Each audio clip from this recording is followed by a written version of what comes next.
9일 평화의 집으로 가겠다. 북한이 날짜도 장소도 역제의 없이 우리의 제안을 그대로 받아들였습니다. 이에 따라 오는 9일 판문점 평화의 집에서 남북 고위급 회담이 개최될 예정인데요. 얼어붙은 남북 관계가 해빙기에 들어갈 수 있을까요? 네, 전문가 두 분과 함께 짚어보도록 하겠습니다. 이현종 문화일보 논설위원, 최진봉 성공회대 교수 두 분과 함께합니다. 네, 안녕하세요. 일사천리로 성사된 남북 고위급 회담 잘 될까요? 키워드 보시죠. 우리 측이 제의한 1월 9일 판문점 평화의 집 회담 제안을 수락을 했고요. 실무적인 문제들은 문서 교환 방식으로 협의하기로 했습니다. 의제는 평창 올림픽 참가를 비롯한 남북관계 개선 문제입니다. 평창 올림픽을 평화올림픽으로 만들고 나아가 북핵 문제도 평화적으로 해결해 한반도 평화를 이루는 한 해가 되도록 노력하겠습니다.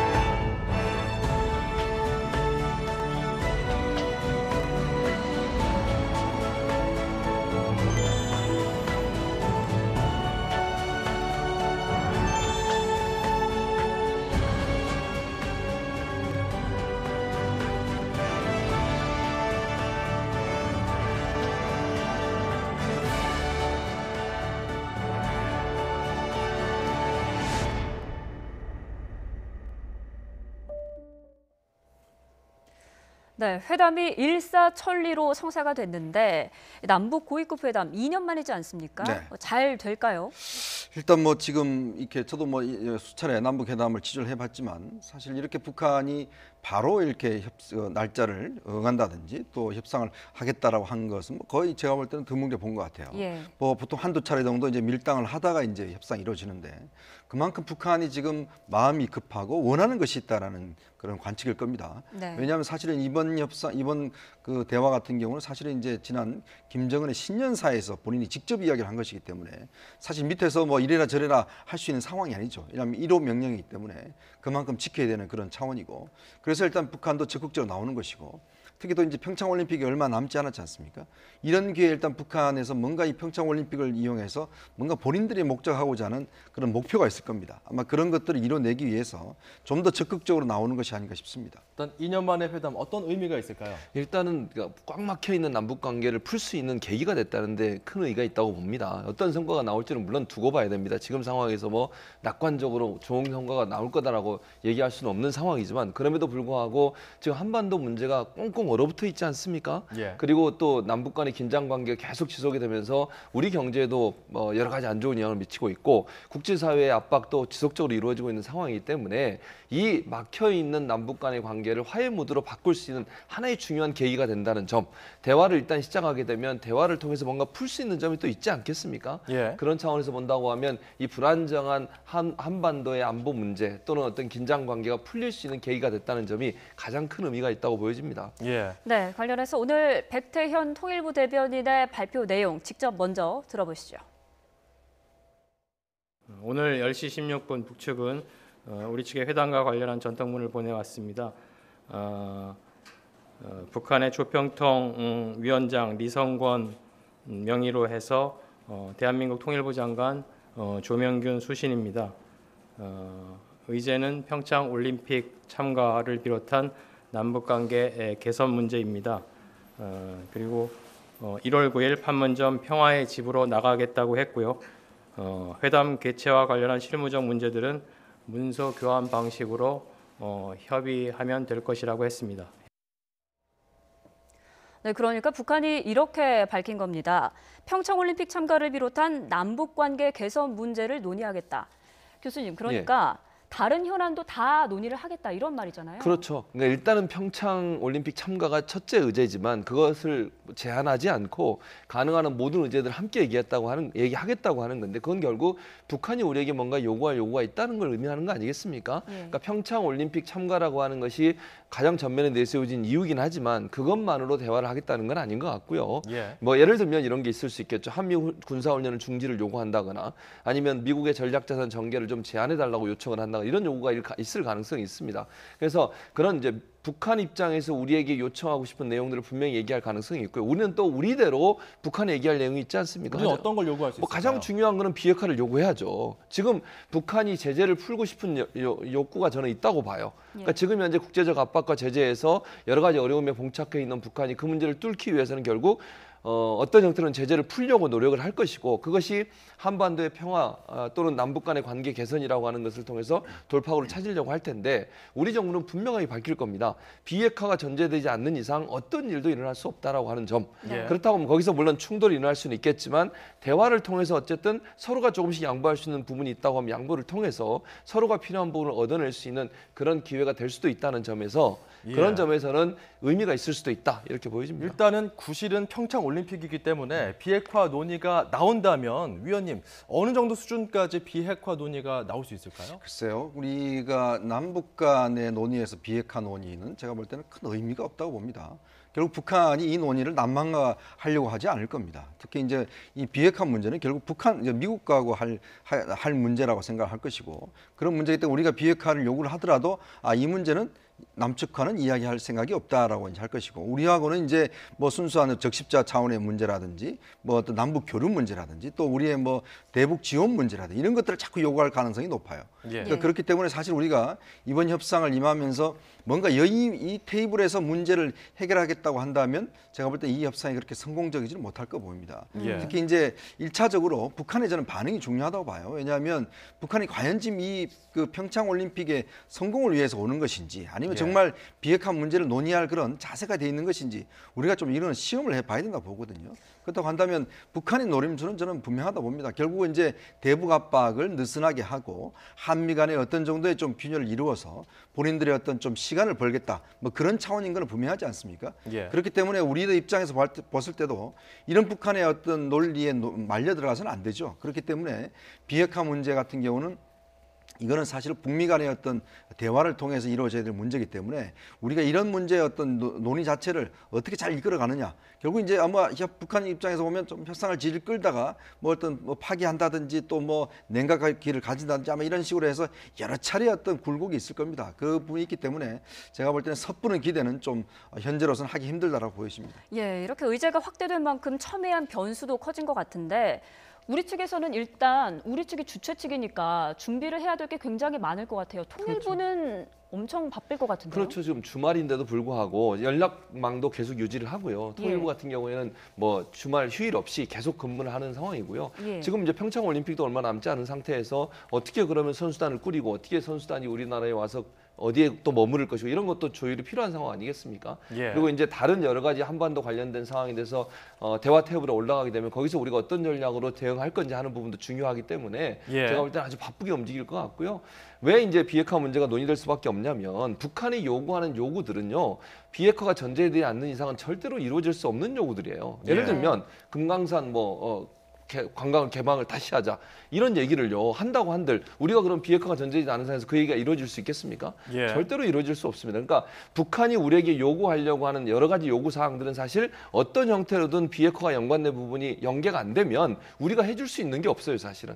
그러니까 일정 부분 북한이 양보하고 본인들이 어떤 뭐 핵 동결을 하든 NPT에 다시 감시를 받든 이런 형태의 변화가 없는 이상은 우리가 북한한테 줄 수 있는 게 별로 없다는 거죠. 그 정도 논의가 이루어지려면은 회담 참가자급은 북한에서는 리선권, 우리는 조명균 장관이 정도 나가는 게 그렇죠. 맞을까요? 왜냐하면 고위급 회담이기 때문에 장관급이 나가는 게 맞다고 보고요. 지금 뭐 전통문도 오는 건 보면 이성건 조평동 위원장이 우리나라 조명근 통일부 장관한테 보낸 건 아니겠습니까? 그렇다고 하면 고위급 회담이라는 그 명칭 자체가 사실은 장관급 이상이 대표단의 대표가 돼서 만나는 것이 맞다고 보기 때문에 아마도 두 사람이 만날 가능성이 높다고 보여집니다. 네, 이렇게 북한이 우리 정부와 대화에 나서기로 하면서 문재인 대통령의 평창 구상에도 힘이 실리고 있습니다. 목소리 직접 들어보시죠. 평창 올림픽은 88 올림픽 이후 30년간 우리 대한민국이 이룬 성장과 발전을 전 세계에 알리는 좋은 기회가 될 것입니다. 마침 북한도 평창 올림픽 참가의 뜻을 밝혀봤습니다. 아직 성급한 낙관이나 기대는 금물입니다. 그러나 가능하다면 남북 관계 개선과 한반도 평화의 정기를 만들기 위해 최선을 다하겠습니다.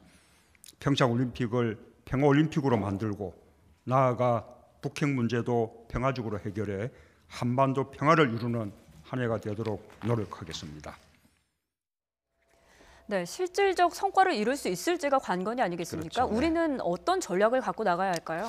일단 이제 문재인 대통령도 뭐 이야기를 했지만 일단 이번 평창 올림픽 참가는 이제 북핵 문제의 입구로 삼겠다 네. 것이거든요. 사실 뭐 이걸 통해서 모든 걸 다 이루어질 수 없듯이 사실 이런 어떤 협상을 통해서 이제 하나의 단초를 마련하겠다 아마 그런 자세 같습니다. 예. 그래서 지금 보면 조금의 어떤 그 북한 우리와 미국과의 조금 시각차는 좀 있는 것 같아요. 왜냐하면 문재인 대통령 입장에서 보면 이번 북한의 어떤 협상을 응하는 것이 우리의 어떤 제안을 때문에 사실 응해왔다라고는 입장을 밝혔고, 그렇지만 트럼프 대통령 같은 경우는 그동안 이루어진 대북 제재와 압박의 결과물로서 지금 협상에 나온 것이다라고 보고 있지 않습니까? 예. 이게 상당한 시각차가 있는 것이죠. 어떤 북한의 어떤 입장에 대해서. 근데 어떻게 보면 둘 다 맞는 얘기일 수도 있지 그렇죠. 않습니까? 둘 다 맞는 이야기인데 결국은 뭐냐면 우리가 앞으로 그럼 어떻게 할 것이냐, 즉 대북 압박을 더욱더 강화할 것이냐는 문제와 그다음에 그래야지만이 북한이 더 어떤 북핵 문제 해결에 더 적극적으로 나올 것이라는 그런 결론과 그다음에 이걸 갖다 그냥 했기 때문에 뭔가 좀 풀어줘야 된다는 입장과 아마 그런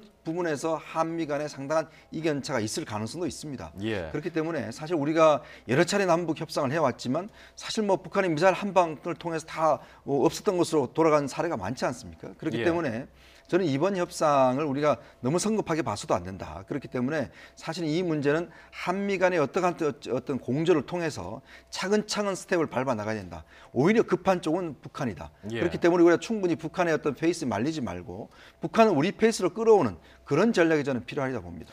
어찌됐건 이번 회담을 두고 미국과 우리나라 간의 한미 동맹을 이간질하려는 것 아니냐 이런 지적도 나왔었는데 트럼프 대통령은 문재인 대통령을 100% 지지한다고 했습니다. 이렇게 그렇죠. 되면은 문 대통령이 취임 초기부터 강조했던 한반도 운전자론 탄력을 받는다고 봐야 될까요? 저는 뭐 탄력을 받는다고 봅니다. 물론 이제 미국과의 그 공조가 아주 공고해야 되겠죠. 그건 전제 조건을 깔고요. 이제 문재인 대통령이 어떻게 이 문제를 풀어가느냐를 이제 트럼프 대통령이 지켜볼 거라고 저는 생각을 합니다.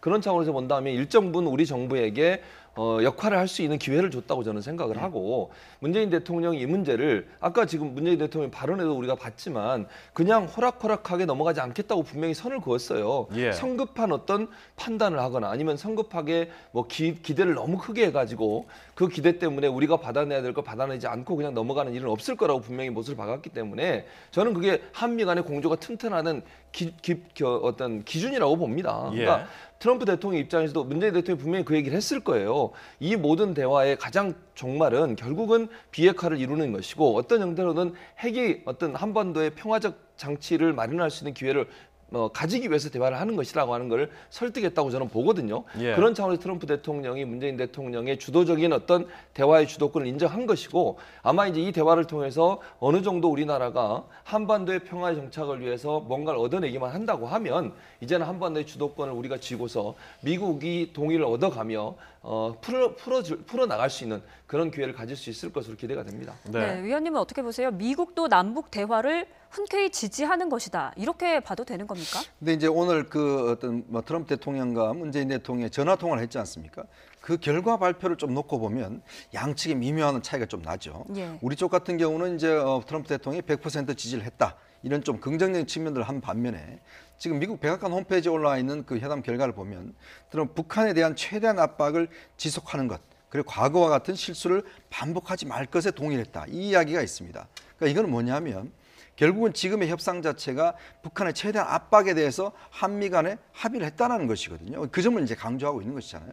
또 예전같이 그렇게 실수를 반복하지 말자는 것은 북한의 요구에 대해서 호락호락 넘어가서 안 된다는 점을 강조하고 있는 것인데 일단 미국 입장에서 볼 때는 한국이 일단 협상을 해봐라. 그렇지만 그 큰 틀은 일단 벗어나지 말라고 일단 제안을 한 것이기 때문에 예. 이 부분 관해서는 좀 미국과의 어떤 미세 조정이 상당히 필요할 걸로 봅니다. 문 대통령은 뭐 이번에 유약하게 대화 안 한다. 강력한 국방력으로 평화를 추구하겠다 이런 발언도 했는데 어떤 점을 의식한 걸까요? 그건 역시 이제 미국의 우려를 의식한 거라고 저는 봐요. 그러니까 북한이 어떤 형태로든 우리가 그러니까 미국이 그렇게 지금 트럼프 대통령이 얘기한 것도 그런 얘기 아니겠습니까? 네. 북한에 끌려다니는 그런 회담을 하지 않겠다는 거죠. 확실하고 분명하게 비핵화라고 하는 것이 전제되지 않는 이상은 어떠한 지원도 할 수 없다는 게 미국의 입장이고 저는 그 큰 틀에서는 우리 정부도 같은 생각을 갖고 있다고 생각을 해요. 예. 북한이 어떤 변화가 없는데 우리가 무작정 퍼줄 수는 없는 거 아닙니까? 그럼 문재인 정부가 그런 태도를 보인 적이 한 번도 없어요. 국제사회 공조에 적극적으로 협조했고 지금도 그런 국제사회 공조에 동참하고 있는 상황 아니겠어요? 우리는 다만 지금 트럼프 대통령이 얘기했듯이 그런 압박을 통해서 대화의 기회를 만드는 것이고 그 기회가 지금 온 거 아니에요. 그러면 트럼프 대통령이 얘기했던 것처럼 압박을 통해서 기회가 왔으니까 이 기회를 잘 살려서 그러면 원래 얻어내려고 하는 목표를 얻어내자 하는 것이 두 사람의 의견 일치가 있다고 저는 봐요. 예. 그런 차원에서 본다면 문재인 대통령 이번 기회를 통해서 어떤 형태로든 핵 문제 해결을 위한 단초를 마련하는 것, 그것이 회담의 최종적인 목표가 될 것으로 생각이 됩니다. D-4로 다가온 남북 고위급 회담, 그 추이를 지켜보도록 하겠습니다. 자, 그리고 통합 반대파와 이혼하고 바른정당과 재혼 방식까지 결정한 국민의당 통합호 난초를 만났습니다. 비례대표 의원이란 암초입니다. 주제해 보시죠.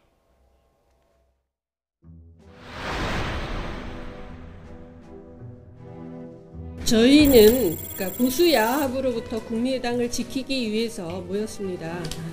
그리고 저희는 국민의당을 지킬 수 있다라고 생각합니다. 정체성에 맞지 않는 그런 합당이 강행된다면 합의 이혼을 하는 것이 차선책이라고 생각을 하고 있습니다. 당권파들이 굳이 바른정당과 합당을 하기 위해서 탈당을 한다고 한다면 그때 우리는 비례대표들을 출당시켜줄 생각이 있다라고 봅니다. 2016년에 우리 당의 전현숙 경남도의원이 민주당 소속 비례도의원이었는데 그때 안철수 대표가 전현숙 도의원이 민주당에서 제명될 수 있도록 도와달라고 이상돈 의원께 부탁해서 민주당 김종인 비대위원장의 협력으로 흔쾌히 전현숙 도의원을 제명을 해준 사실이 있습니다. 그런데 안철수 대표가 비례대표를 출당시키는 것은 국민의당에 표를 준 유권자의 의사에 반하는 것이기 때문에 가능하지 않다. 안 대표의 시도도 무망한 것입니다. 아니, 너무 지금 이제 흥분을 해서요.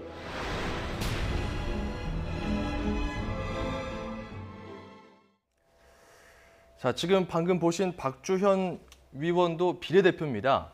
위원님, 네. 지금 통합 반대파 같은 경우는 안철수 대표가 내로남불이다 이런 입장이고 안 네. 대표는 비례대표 출당은 없다, 설득하겠다 이런 입장인데 그렇죠. 무엇을 두고 지금 경론을 벌이는 겁니까? 참 이 헤어지는 것도 쉽지 않습니다. 이 지금 이제 국회의원은 두 가지 종류가 있죠. 지역구 의원과 비례대표 의원이 있는데 지역구 의원이야 뭐 본인의 뜻에 따라서 당을 옮기면 뭐 아무도 상관이 없습니다. 근데 비례대표 의원 같은 경우는 이 당을 탈당을 할 경우에는 의원직이 상실됩니다. 네. 그러니까 의원직을 유지하려면 결국 당에서 출당을 하든지 당이 해산돼야 되는데 지금 현재 국민의당 같은 경우는 39석의 의석이 있는데 이 중에서 13석이 지금 비례대표거든요. 근데 이 중에서 지금 현재 3명이 아까 말씀 이제 박주현 의원과 장정숙 의원, 이상돈 이 3명은 통합에 반대를 하고 있습니다. 그리고 2명은 이제 중립하고 나머지 8명은 통합을 하겠다는 그런 상황이에요. 근데 문제는 지금 일단 어차피 지금 뭐 거의 이제 헤어지기로 마음을 먹었지 않습니까?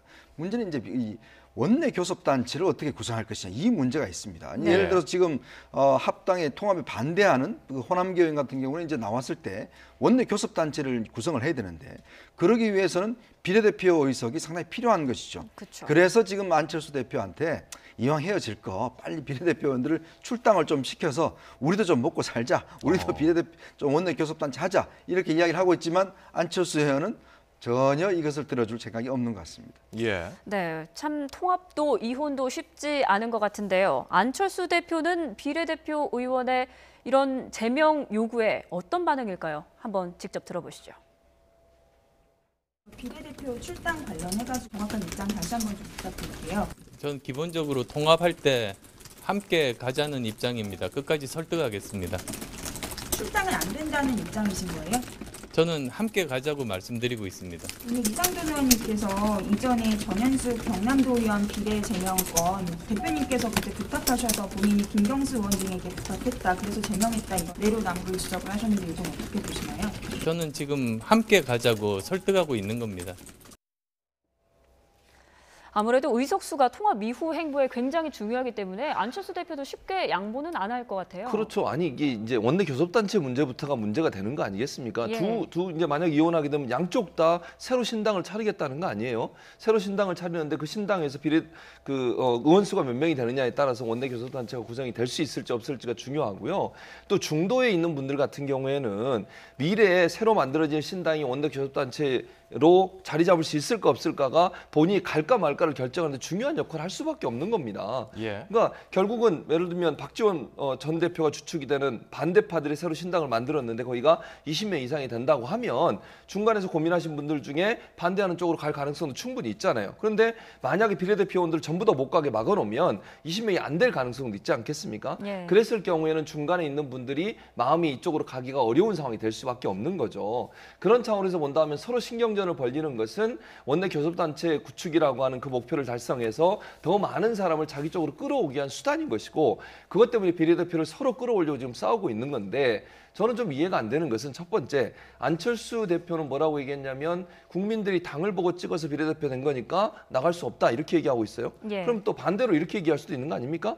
국민의당이 정당 정책, 정강 정책을 보고 찍어줘서 비례대표 됐잖아요. 그런데 지금 바른정당과 합치면서 그 정강 정책이 어떻게 될지도 모르고 원래 국민의당으로 있는 것이 아니라 다른 정당과 합치면서 색깔이 바뀔 수도 있는 구조라고 하면 그것이 과연 처음에 비례대표에 찍어줬던 사람들의 마음을 그대로 반영하는 당이냐 하는 부분에 또 논란이 있을 수 있거든요. 예. 그런 차원에서 본다고 하면 내로남불이라는 비판도 받고 있기 때문에 안철수 대표 입장에서 상당히 곤혹스러운 상태다 이렇게 볼 수 있겠습니다. 상황이 좀 복잡하기 때문에 우리 이현조 위원님께 다시 한번 개념 정리를 좀 부탁드리겠습니다. 지금 안철수 대표가 내로남불이라는 비판을 받는 이유는 안철수 대표도 비례대표를 좀 제명시켜달라고 요구한 적이 있었다면서요? 그렇죠. 지난번 그 지방의원 같은 경우에 경남도 의원이죠. 그분이 비례대표로 민주당이었는데 이제 국민의당이 창당되면서 국민의당에 오고 싶다 이렇게 해서 이제 사실은 그거를 김종인 당시 대표한테 또 김경수 의원한테 직접 요구를 했어요. 네. 자, 제발 좀 출당을 시켜달라. 그래서 그쪽에 출당을 시켜줬습니다.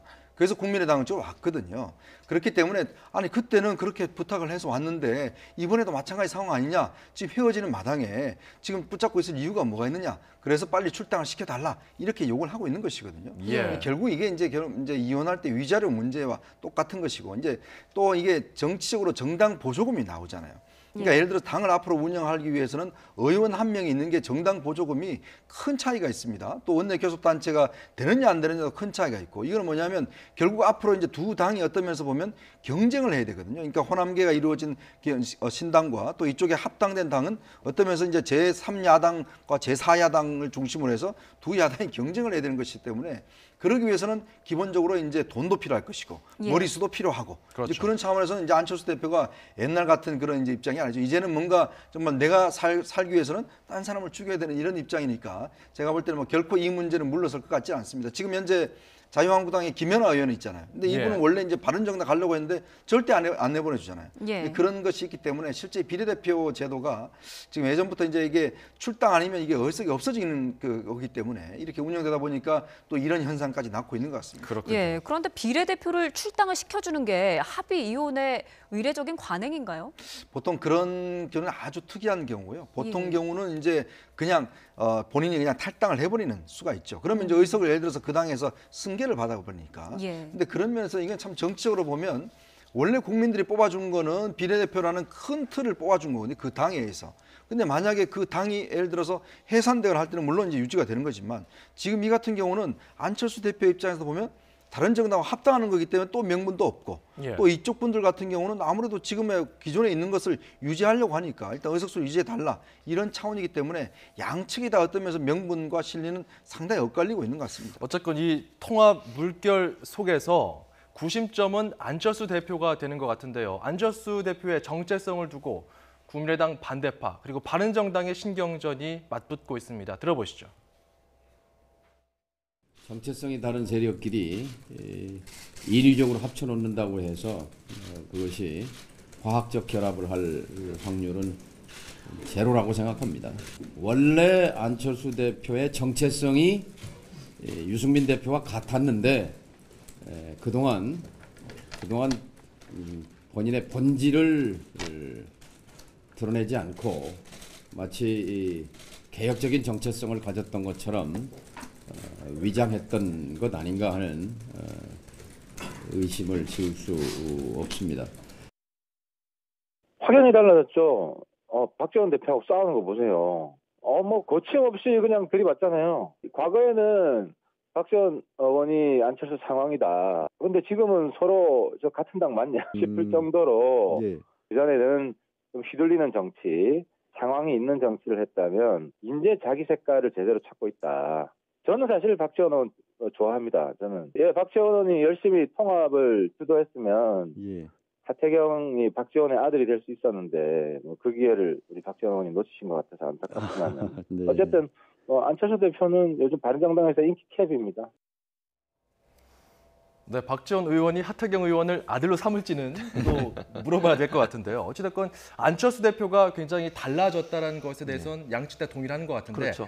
안 대표는 앞으로 과정에서 어떤 리더십을 보여줘야 될까요? 일단은 중요한 거는 이 본인의 노선을 명확하게 보여야 될 것 같아요. 그러니까 리더십을 보이려면 사실은 본인은 어떤 정체성, 정치적으로 어떤 이데올로기에 더 가깝게 가 있냐 하는 부분을 보여줘야 되지 않겠습니까? 그러니까 그 어떤 정치인의 특히 지도자급 정치인을 따를 때는 그 사람이 갖고 있는 어떤 정치적 성향이나 이념이 중요하다고 저는 판단을 해요. 그러니까 국민들 입장에서 유권자들 입장에서는 내가 실현하고 싶은 어떤 정치적 행위를 저분이 나를 대신해 해줄 수 있겠구나라고 하는 게 확신이 들어야 될 텐데 지금 안철수 대표의 여러 가지 행보를 보면 그 부분이 지금 명확하지 않고 왔다 갔다 한다는 거죠. 그러니까 바른정당과의 통합 과정에서 보여주는 안철수 대표의 어떤 모습들을 보면 마치 제가 그냥 개인적인 판단을 말씀을 드리면 예전에 갖고 있던 모습이 숨겨져 있다가 드러나는 것처럼 보여요. 그러니까 지금 정동영 의원이 아까 얘기했던 것처럼 본인의 본질을 드러내지 않고 원래 국민의당에 있다가 이제는 바른정당과 합당하면서 원래 본인의 모습을 드러내 보여주는 게 아닌가 하는 그런 오해를 살 정도로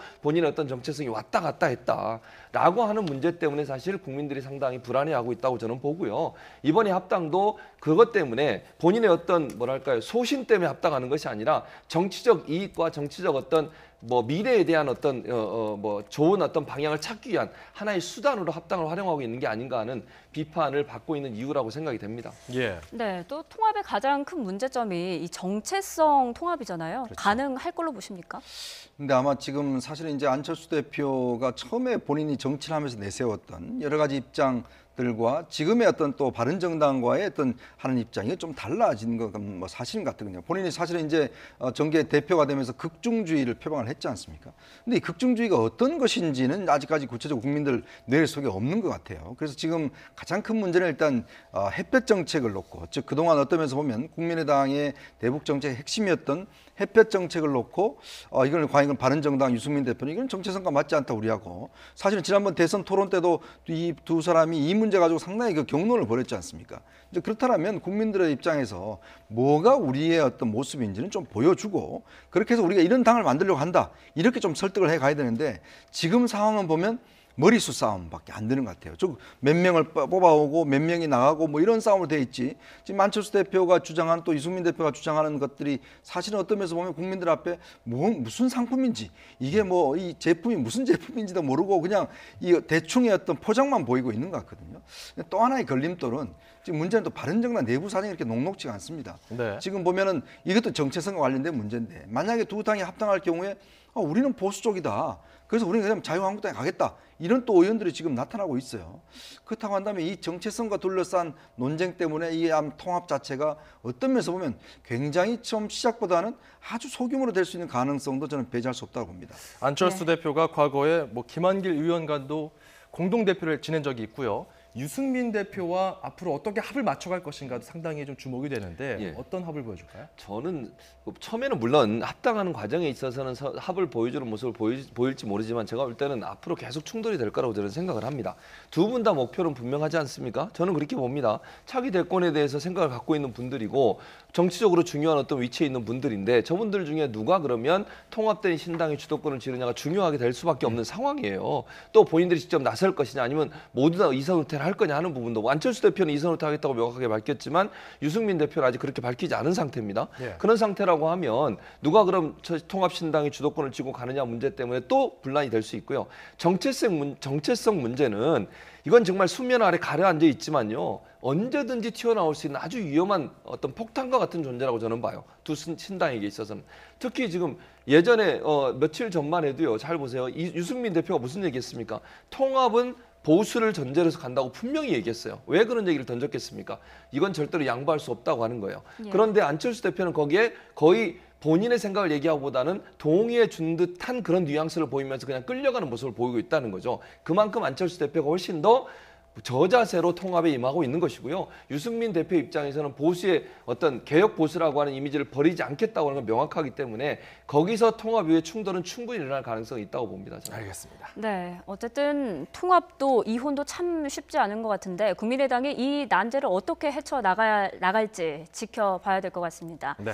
네, 그런가 하면 오늘 초성 욕설이 인터넷을 뜨겁게 달궜습니다. 일단 미음, 치읓, 시옷, 쌍기역, 그리고 시옷, 기역, 비읍, 치읓.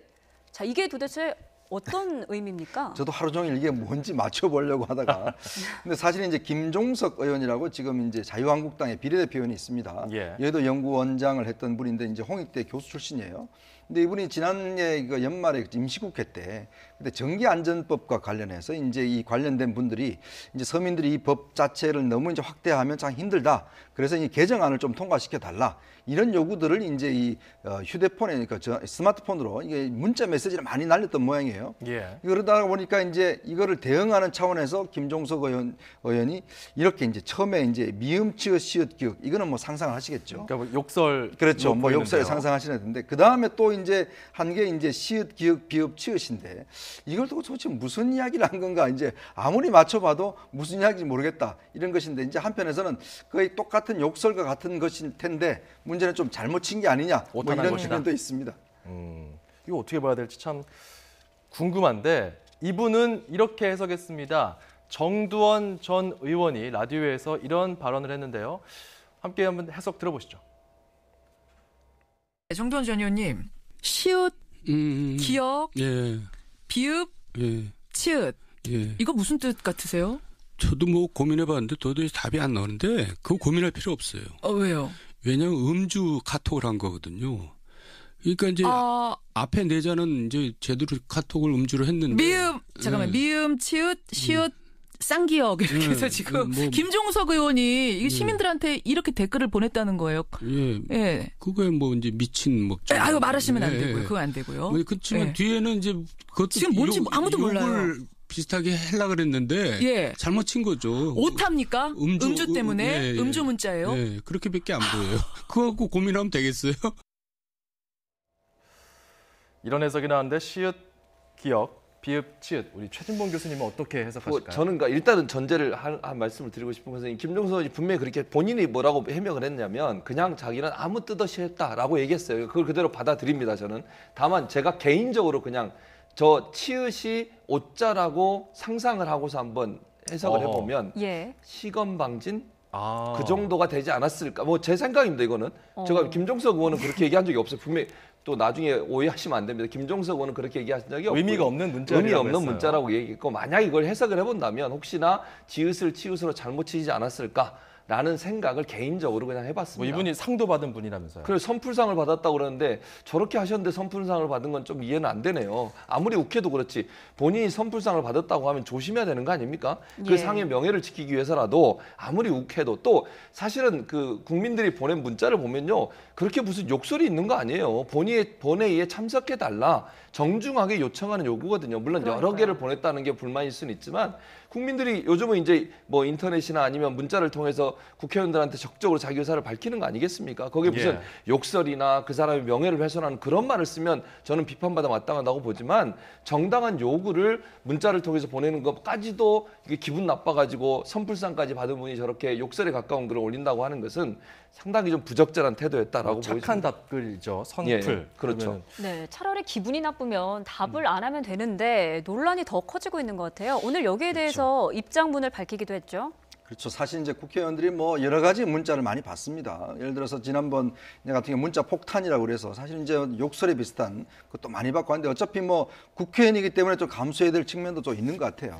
근데 예를 들어서 이런 어떤 구체적인 사안과 관련해서 이제 국민들이 요구를 하고 할 때 물론 뭐 여러 가지 이제 일일이 다 대답을 할 수 없겠죠. 그렇지만 이제 자기 입장이 무엇인가라는 것은 뭐 SNS 통해서 충분히 밝힐 수도 있는 것이고 또 왜냐하면 이것에 대한 자신의 어떤 분명한 소신이 있지 않겠습니까?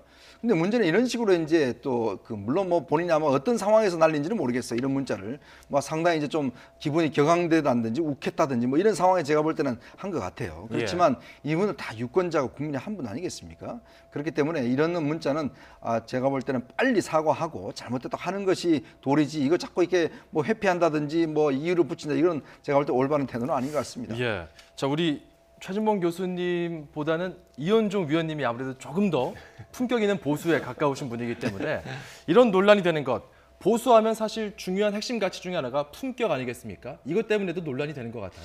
그렇죠. 이제 우리 국민들이 보기에 그래도 좀 고개가 끄덕거려지고 감동을 받고 뭐 이런 것들을 좀 원하는 거 아니겠습니까?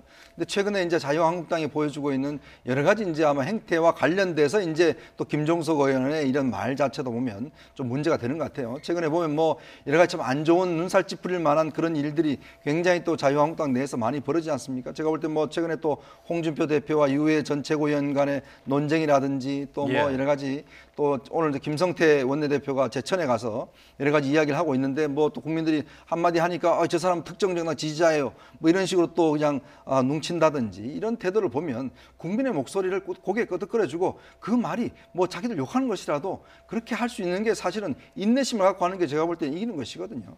그래서 그런 좀 모습들을 우리 국민들은 좀 바라보고 있지 않는가 하는 생각이 듭니다. 네, 국회의원이 스트레스도 많고도 힘이 들 수도 있지만 국민의 지지를 받은 사람 아닙니까? 이렇게 답을 하는 건 참 아닌 것 같다 이런 생각이 드네요. 또 한국당에서는 진흙탕 공방이 또 이어지고 있습니다.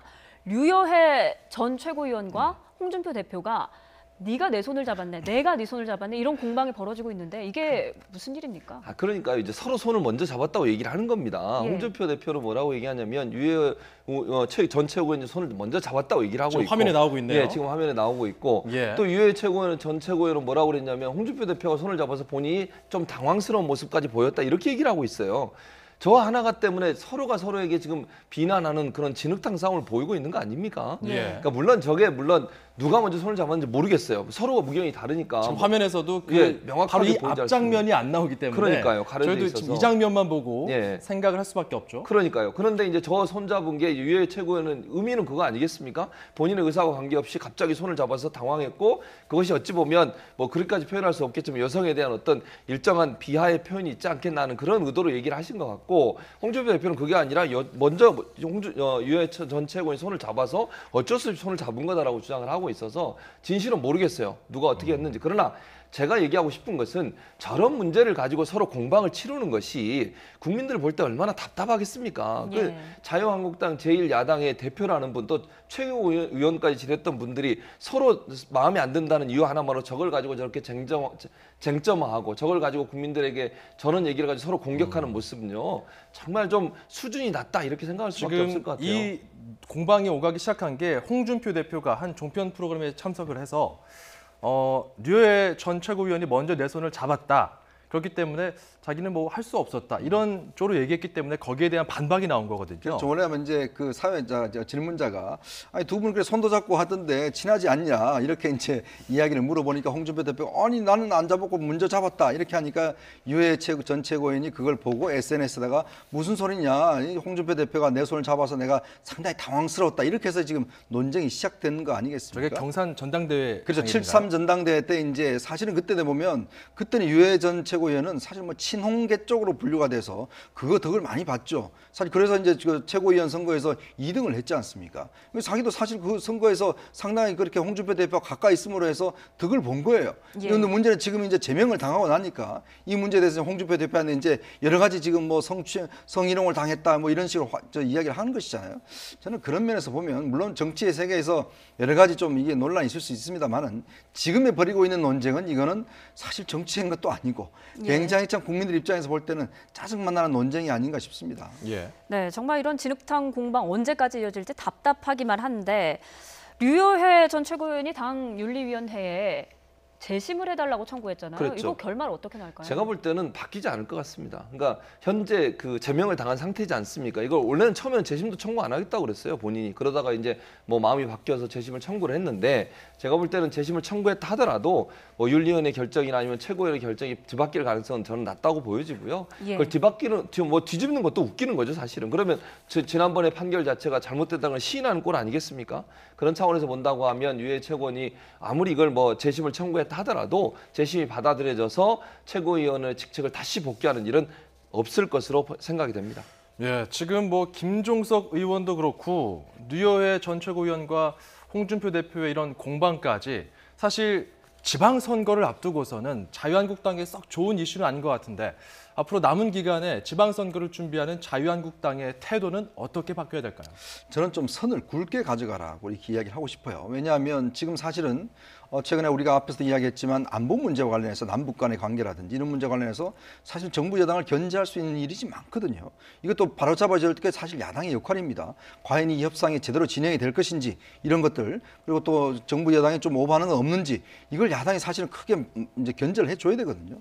근데 자꾸 지금 지연 말단적인 문제를 가지고 무슨 뭐 달력 문제라든지 또 뭐 제천에 가서 뭐 사과하는 이런 문제를 가지고 지금 하는데, 오히려 제가 볼 때는 제1야당이 정말 국민들이 큰 걱정을 하고 있는, 요즘은 최저임금 때문에 지금 일자리가 엄청나게 없어지는 거 지금 나타나고 있지 않습니까?